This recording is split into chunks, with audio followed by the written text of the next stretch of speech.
Vamos voltar. A gente vai falar um pouco agora sobre o cumprimento de sentença, as regras gerais, como que é o iter procedimental. A gente já viu quais são as hipóteses de cabimento da liquidação de sentença, as modalidades, e agora a gente vai passar para o cumprimento de sentença propriamente dito. O primeiro ponto é que a instauração do cumprimento de sentença depende de requerimento do exequente. Então, aqui também vai se aplicar o princípio da inércia da jurisdição. O segundo ponto é que, uma vez instaurado, o devedor ele vai ser intimado. E aí o código vai trazer quais são as modalidades de intimação, né? A intimação, como regra geral, vai ser feita pelo diário oficial, na pessoa do advogado, né? Uma segunda hipótese é a intimação por carta com AR, quando o executado estiver representado pela Defensoria Pública ou quando ele não tiver constituído advogado nos autos, salvo na hipótese de citação por edital, porque nessa hipótese também a intimação do cumprimento de sentença vai ser feito por edital se ele não tiver constituído advogado. E a terceira hipótese é a intimação por meio eletrônico, no caso de empresas públicas ou privadas que possuem cadastro no sistema de processo eletrônico e não estiverem constituído advogado. Mas a regra geral aqui que a gente vai utilizar é a intimação pelo DO na pessoa do advogado ou, se for defensoria, por carta com AR. Nas hipóteses 2 e 3, que são a de carta com AR ou por meio eletrônico, o devedor vai ser considerado intimado naquele endereço o último endereço que ele forneceu, né? A intimação vai ser considerada válida. Essa é uma regra bem delicada, porque é muito comum a gente ver na prática, mas eu não fui intimado, não chegou nada para mim. O código, lá no 274, parágrafo único, não é um dispositivo que diz respeito ao cumprimento de sentença. Esse 274 é um dispositivo que fala sobre intimações e ele vai dispor que é ônus da parte manter o seu endereço atualizado nos autos. Então, o juízo ele vai mandar intimar no último endereço que tiver sido informado e ali a pessoa vai ser considerada intimada. Por isso que é sempre muito importante a gente bater nessa tecla com os nossos clientes, enfim, assistidos, usuários da defensoria, em razão da importância de manter o endereço atualizado.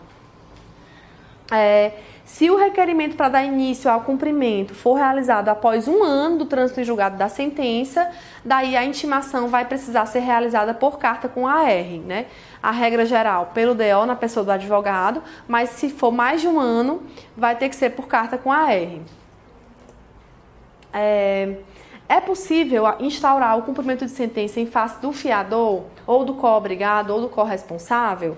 O código ele vai trazer que sim, é possível, mas é importante, é necessário que essas pessoas tenham participado do processo na fase de conhecimento, né? Então, o título executivo tem que ter contemplado, elas têm que ter tido a oportunidade de se manifestarem em contraditório.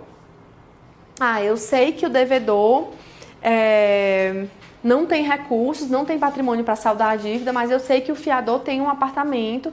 Foi inclusive por isso que eu admiti essa pessoa como fiadora e foi inclusive por isso que eu celebrei o contrato.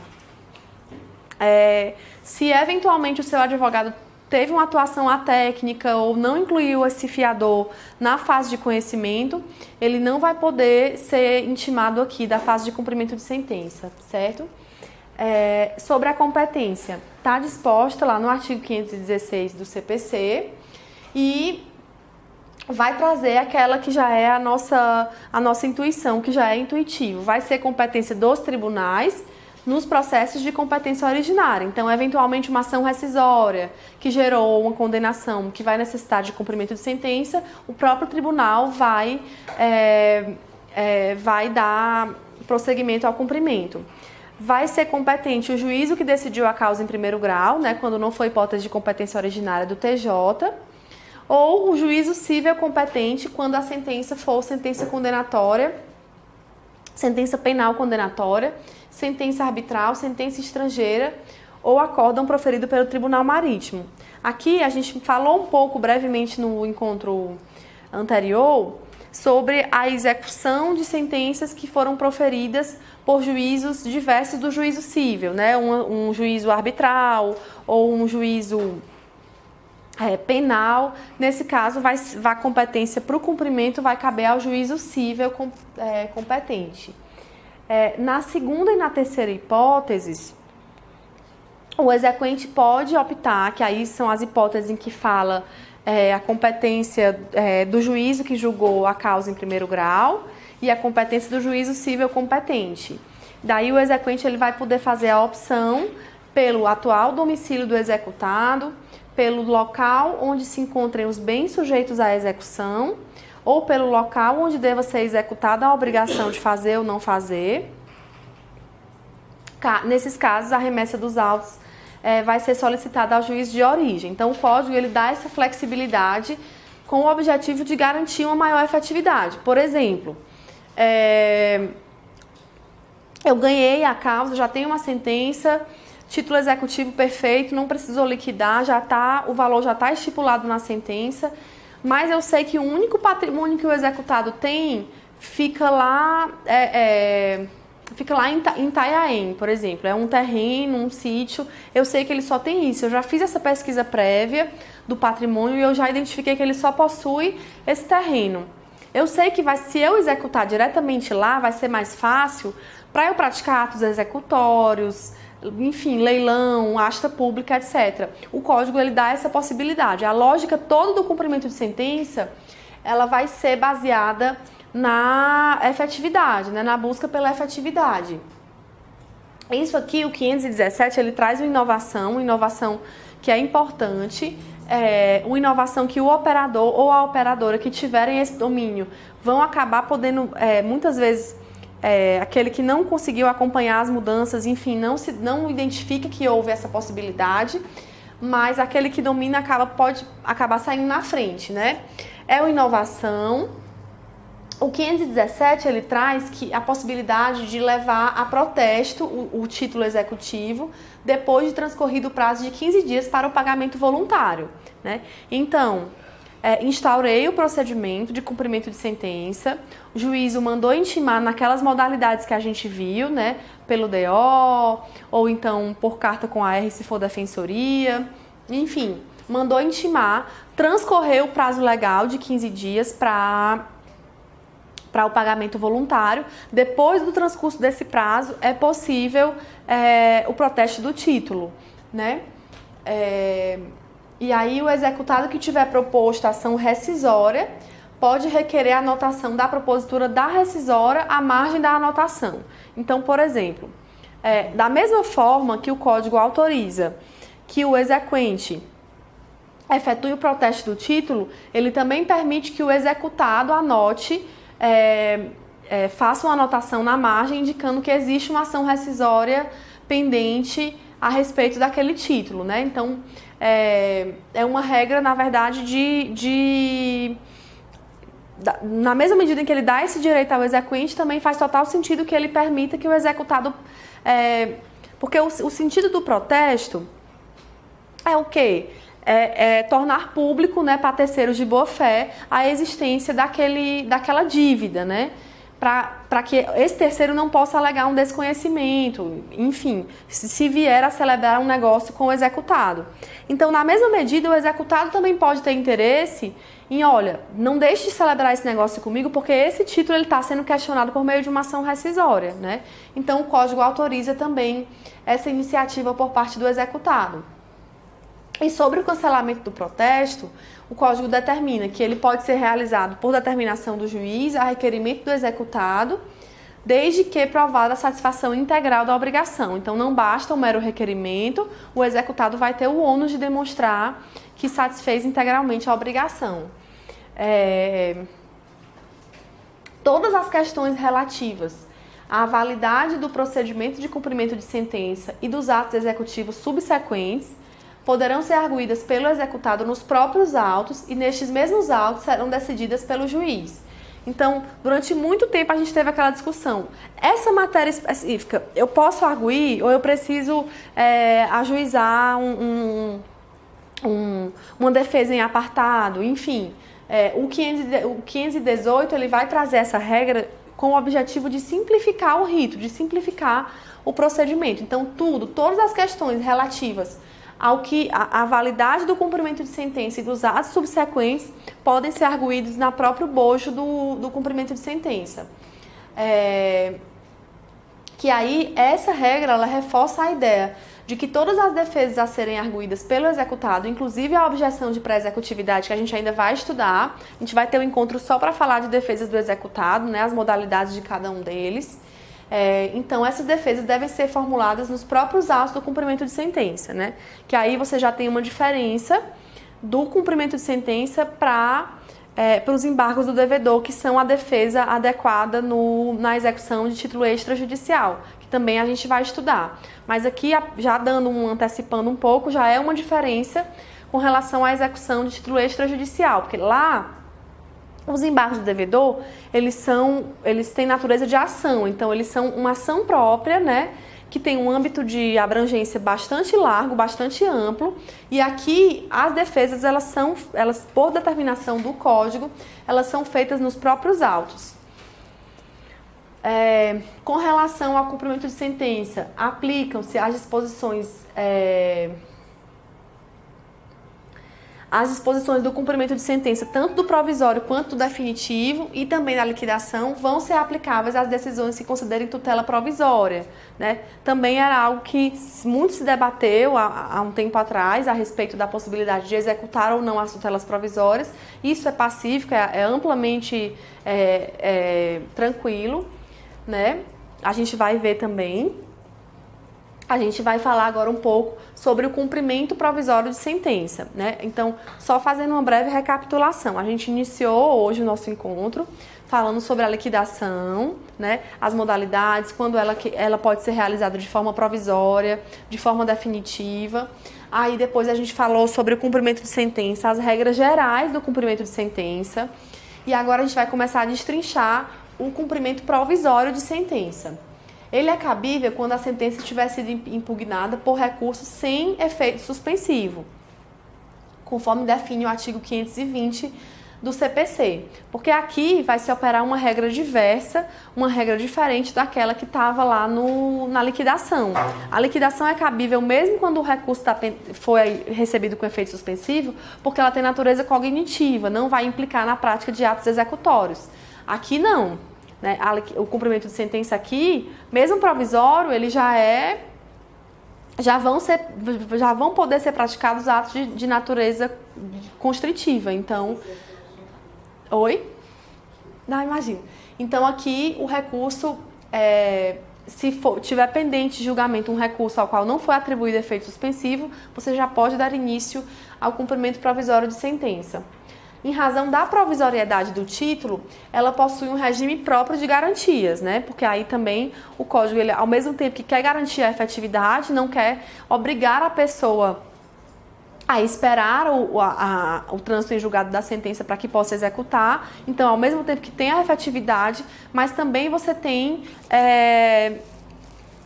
que garantir que não vai haver uma ofensa desarrazoada ou desproporcional ao patrimônio do devedor, né? Como que o Código vai fazer isso?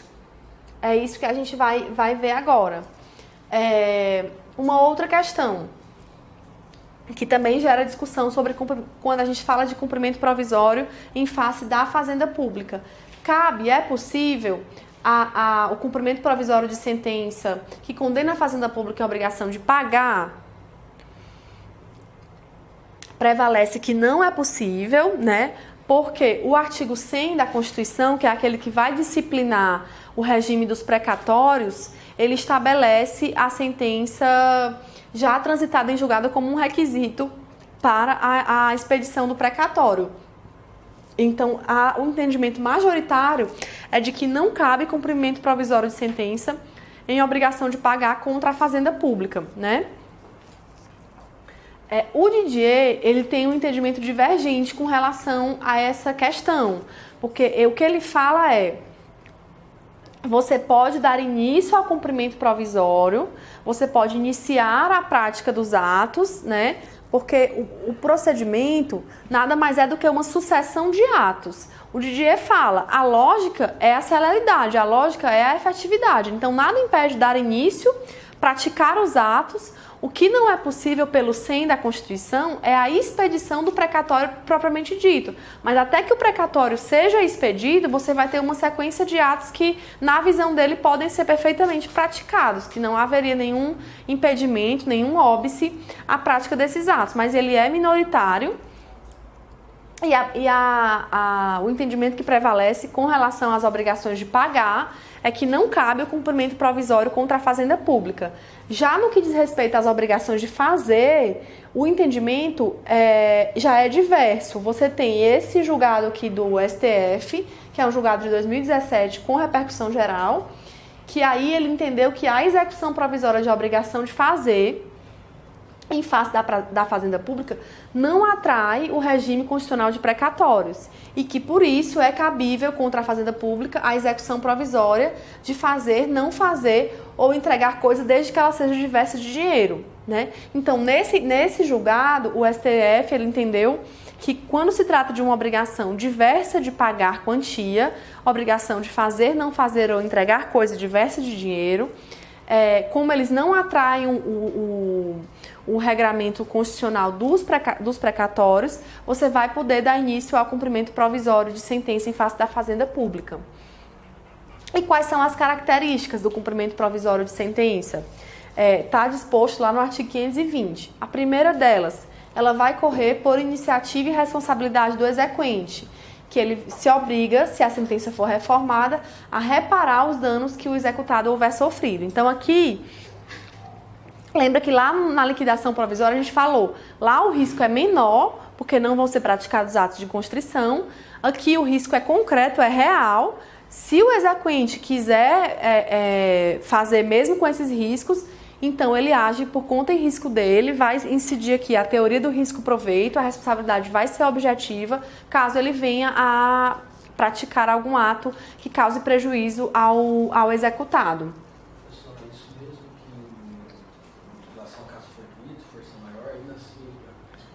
Ele responde porque a responsabilidade vai ser objetiva, baseada nessa teoria do risco-proveito, né? Então aí, acho que no caso concreto pode até caber alguma discussão, mas a princípio ele pode ser responsabilizado sim. Imagina. Uma outra característica é que vai ficar sem efeito, né? Se sobrevier uma decisão que modifique ou anule a sentença, restituindo-se as partes ao estado anterior e liquidando-se eventuais prejuízos nos mesmos autos. Aqui fica evidente uma tentativa do legislador de simplificar, de resolver ali mesmo, digamos, os prejuízos causados por aquele cumprimento provisório, equivocado. Ele autoriza que nos mesmos autos já sejam liquidados esses danos, né? E as partes sejam restituídas ao status quo anterior. Se a modificação ou a anulação forem apenas parciais, somente nessa parte que vai ficar sem efeito a execução. Então, por exemplo, estava pendente um recurso que tratava de matérias A e B. O recurso só houve reforma com relação ao B. Com relação ao A, manteve a sentença. Então, somente com relação a essa parte em que houve modificação, essa parte B, no meu exemplo, é que vai ficar sem efeito, né? O item que não foi reformado vai ser mantido e vai poder ser dado continuidade, dessa vez com um cumprimento definitivo. E aí a gente vai falar de caução, né? Quando você pensa em instrumentos jurídicos para garantir uma maior segurança, o primeiro instrumento que nos vem à mente é a caução, né? O levantamento de depósito em dinheiro ou a prática de atos que importem transferência de posse ou alienação de propriedade ou outro direito real, ou dos quais possa resultar grave dano ao executado, dependem de caução suficiente e idônea, arbitrada de plano pelo juiz e prestada nos próprios autos. Então, é uma maneira que o legislador encontra de oferecer uma maior segurança. Foi penhorado algum valor, quer levantar esse valor? Ok, mas então preste uma caução suficiente e idônea. Ou foi localizado a propriedade de um imóvel. Quer efetuar a penhora desse imóvel? Ok, então preste caução suficiente e idônea. Está disposto lá no artigo 520 do CPC. Só que ao mesmo tempo que o legislador estabelece a necessidade da caução, também ele flexibiliza as hipóteses de cabimento da caução, lá no 521. Quando ele fala que podem ser dispensados da caução os créditos de natureza alimentar, as situações de necessidade do credor. Então, por exemplo, um credor que está sendo representado nos autos pela defensoria, que é uma pessoa em situação de vulnerabilidade social, que é uma pessoa que está executando um bem da vida muito essencial ali, que, né, muito definidor, enfim, muito importante. No caso concreto, o juiz ele pode entender que a exigência dessa caução poderia significar, inclusive, uma limitação de acesso à justiça a essa pessoa, porque ele não ia ter condições de prestar a caução, ou seja, ele ia ser fadado a sempre ter que esperar o cumprimento definitivo de sentença. Isso não seria justo, isso não seria razoável, então o Código flexibiliza a exigência da caução nesses casos. Quando tiver pendente o agravo do 1042, que é aquele agravo da decisão que denega o recurso especial, o recurso extraordinário, né? Na pendência desse agravo, pode ser dispensada a caução.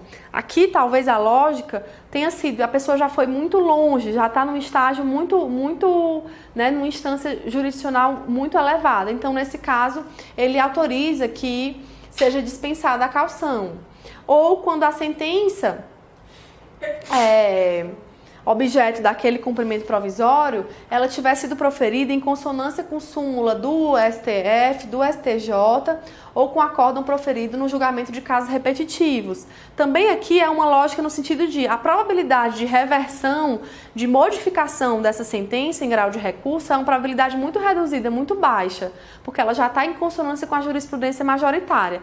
Um outro vetor importante, a gente falou hoje sobre, não era nem o objeto da aula, mas de forma esparsa. A gente falou, por exemplo, sobre a conciliação, a possibilidade de fazer a conciliação em qualquer tempo, como um vetor importante do Código de Processo Civil de 2015. E um outro vetor importante também foi o sistema de precedentes, que esse código ele veio com muita força, trazendo instrumentos para o fortalecimento dos precedentes. E aqui isso aparece também, né? Se ele quer fortalecer o sistema de precedentes, garantir uma harmonia no sistema jurídico nosso, uma forma é permitir que a pessoa ingresse com o cumprimento provisório de sentença, se aquela sentença, e não precise de caução, se aquela sentença tiver em conformidade com os precedentes dos tribunais superiores. Mas, mesmo assim, mesmo nesses casos, o juiz ele pode manter a exigência da caução quando a dispensa for resultar num manifesto risco de grave dano, de difícil ou incerta reparação. Então veja que o código dá e tira toda hora. Precisa da caução. Depois ele vem e fala, não precisa nessas hipóteses. Mas mesmo nessas hipóteses, pode ser que ainda assim o juiz entenda que é necessário. Por quê? Você vai ali executar...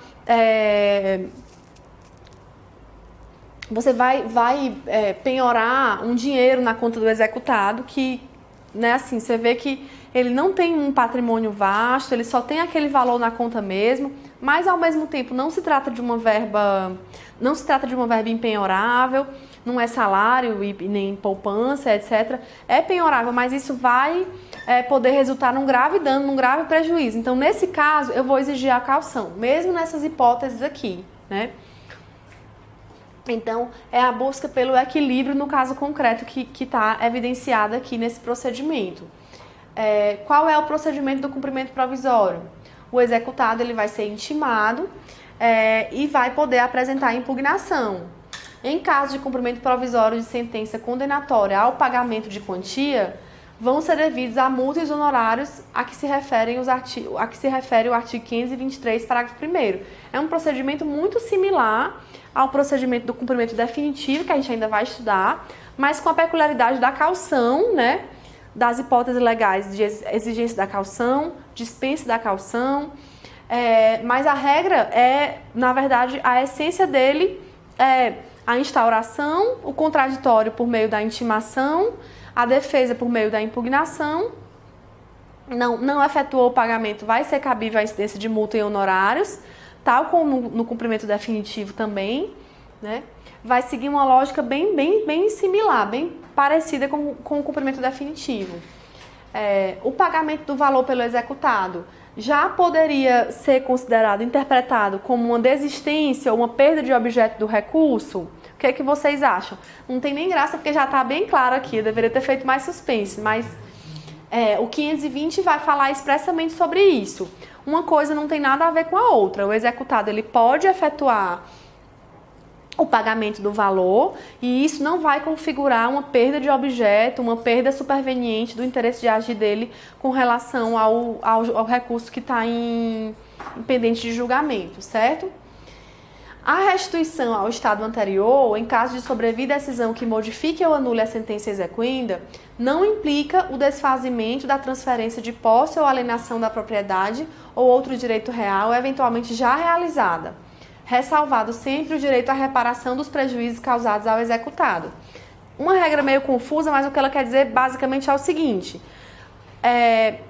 bom, já foi, a merda aconteceu, foi feita a penhora, penhorou, levou adiante, realmente já fez e celebrou um negócio com terceira pessoa de boa-fé lá, que não tinha relação com a lide, com aquele cumprimento, essa terceira pessoa, mas ao mesmo tempo o recurso reverteu a decisão realmente e não era devido àquele valor. Como é que fica a situação? Volta ao estado anterior e esse terceiro de boa-fé, o direito dele vai ser preservado? Como que a gente faz para harmonizar, né, as regras do sistema? Porque ao mesmo tempo você tem a boa-fé desse terceiro, na hipótese, por exemplo, do título não ter sido levado a protesto, né, que a gente viu lá no início. Ele não tinha como exigir que esse terceiro tivesse conhecimento, enfim. O que o código fala nesse artigo é o seguinte: você não vai desfazer o negócio celebrado entre o exequente e esse terceiro, então esse negócio ele vai ser mantido, mas o exequente vai ter o ônus de reparar os prejuízos causados ao executado. A relação jurídica que se formou ali foi entre o exequente e o executado. Aquele terceiro, se não fosse exigível dele, se não fosse esperado dele ter conhecimento disso, você não pode exigir que ele desfaça, que o negócio seja desfeito. Mas o exequente vai ter o ônus de reparar os danos que causou ao executado. Então, basicamente, é isso que fala esse dispositivo. Aqui eu trouxe uma questão de concurso que está muito pequeno para ler, até para mim.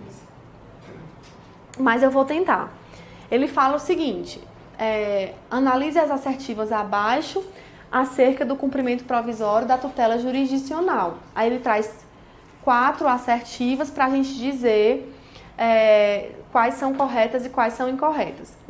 A primeira diz o seguinte: o cumprimento provisório de sentença de obrigação de pagar quantia certa, impugnada por recurso desprovido de efeito suspensivo,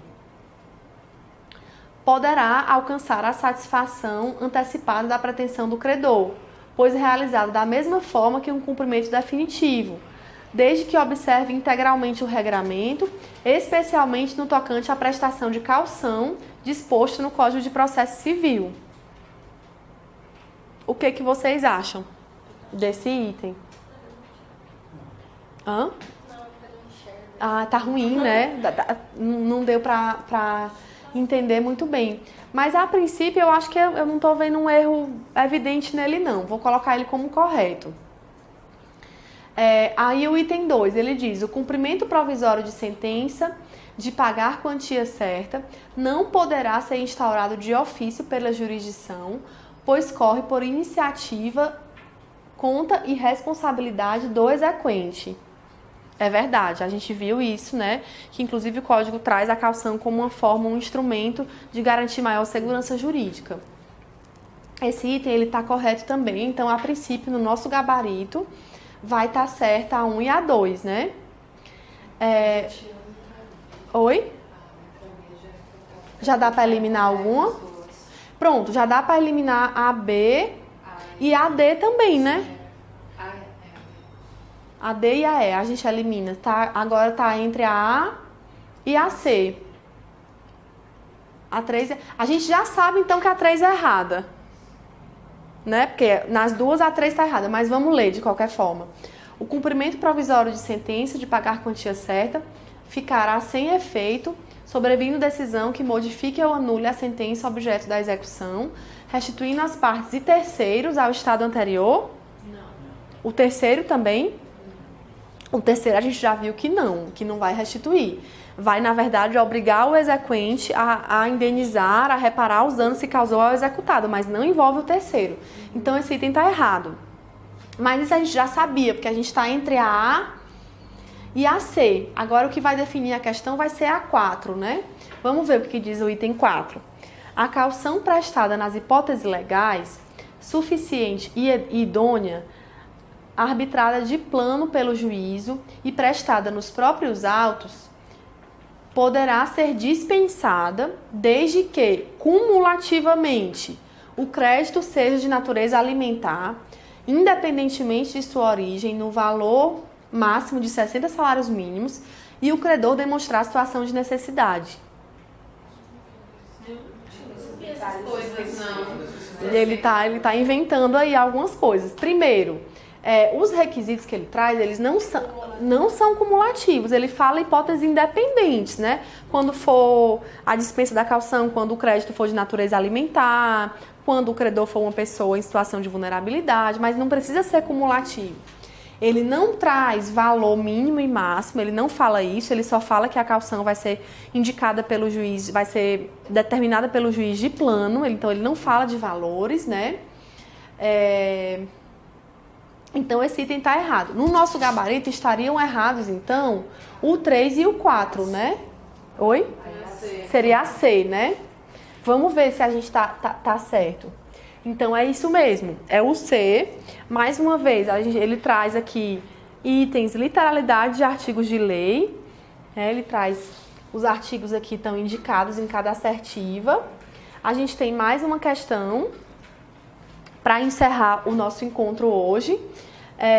Também falando sobre cumprimento de sentença, mas dessa vez ele pede a incorreta, né? Aí ele traz 5 itens e ele quer saber qual é o errado. O item A diz o seguinte: todas as questões relativas à validade do procedimento de cumprimento da sentença e dos atos executivos subsequentes somente poderão ser arguídas pelo executado em autos apartados e nestes serão decididos pelo juiz.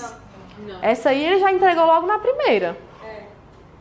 Porque a gente já viu que, a gente até falou, a tendência do legislador foi sempre a de simplificar os ritos, de fazer com que tudo possa ser discutido nos mesmos autos, né? Eu até exemplifiquei que já é uma diferença com relação à execução de título extrajudicial, porque neles os embargos do devedor vão ser feitos em autos próprios, por meio de uma novação e tal.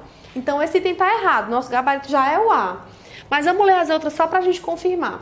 A B diz o seguinte: a decisão judicial transitada em julgado poderá ser levada a protesto nos termos da lei depois de transcorrido o prazo para pagamento voluntário. É exatamente isso, a gente viu, né? É uma inovação que o CPC de 2015 trouxe, mas não é logo que ajuiza o cumprimento, tem que esperar o prazo de pagamento voluntário. Mas o item está perfeito, é isso mesmo. Item C. No caso de condenação em quantia certa ou já fixada em liquidação, e no caso de decisão sobre parcela incontroversa, o cumprimento definitivo da sentença far-se-á a requerimento do exequente, sendo o executado intimado para pagar o débito no prazo de 15 dias, acrescido de custa se houver.